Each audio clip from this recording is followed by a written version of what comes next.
Father, I thank you and I praise your name. You give me strength and you light my way. Through your grace and your guiding hand. The gift, the grace, is God himself. Or as people are often describing it these days, the gift, the grace, is the Spirit of God. What does God give you? What does God fundamentally give to you, to us? The Spirit, which is to say himself. So the question that we want to ask at this point is, how? How? And again, St. Paul's really important and very helpful here. St. Paul inherits a tradition. So he's writing, his earliest letter is probably about 50 AD, so within 20 years perhaps of Jesus' death and resurrection.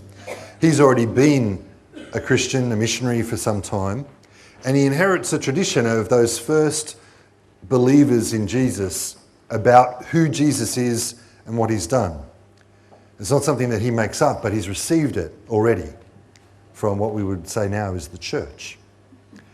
And what he says there, and he'll say it in different ways, he'll repeat different things that he's received, but he'll do it again and again, and in different angles, he'll take different angles as it were, but at the very heart of what he talks about is he says that Jesus died for our sins and was raised for our justification.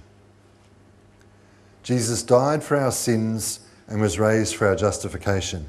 That's the centre of Paul's preaching. It's the very centre of what he's on about. The word that is used is the kerygma, or proclamation. So when Paul gets up to preach, that's at the very heart of what he's talking about. He'll talk about all sorts of other things, but you'll see again and again in his letters, again and again when he describes what he's done, he wants to focus on two facts and the meaning of those two facts. The first fact, Jesus has died. The second, that he's risen. What do they mean? He's died for our sins and he's been raised that we might be justified. And Paul understands that to be kind of like the molten core of the volcano, right? This is the very heart of what it means to be a Christian. Everything flows from that. Absolutely everything.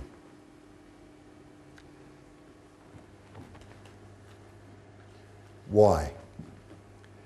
Firstly, what Paul's wanting to do is he's wanting to get us to realise that Jesus' death was for us, for our sake.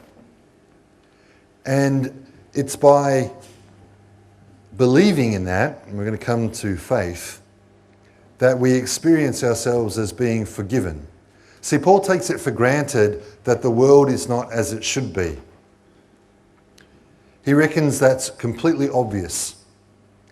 He sees that there's enmity between individuals, between families, between tribes, between nations, that the human race is marked by discord.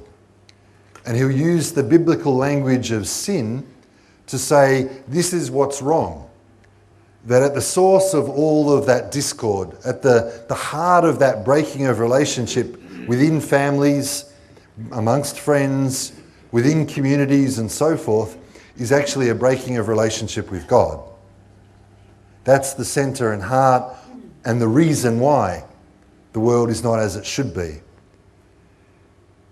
And Paul understands Jesus as coming in order to do something about that. And particularly that Jesus' death does something about that. The fathers of the church have a beautiful description for this. They talk about it being the admirabile commercium. What does that mean? They say that's like the wonderful exchange. And the exchange that takes place is that Jesus takes upon himself the sinfulness of the world and exchanges that so that we receive his relationship with the Father, which Paul, remember in that earlier phrase I used, That's another way of understanding justification. So this exchange takes place. That when Jesus dies upon the cross, he does that in order that we might be forgiven. He bears the sin of the world upon himself in order that we might not experience the effects of sin any longer. In other words, that the work of communion and reconciliation might begin.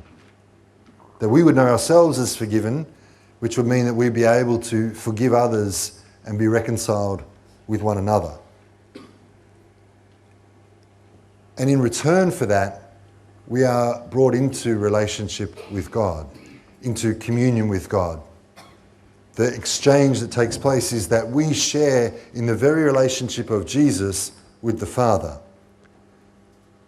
And that brings us back to where I started, because what we're saying there is that the grace, the fundamental gift that you're given, is God himself.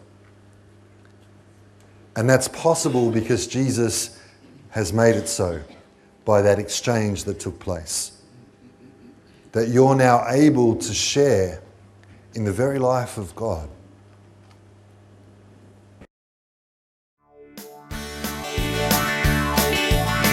Mother, I thank you and I praise your name. You give me strength and you light my way. Through your grace and your guiding hand, I live the life that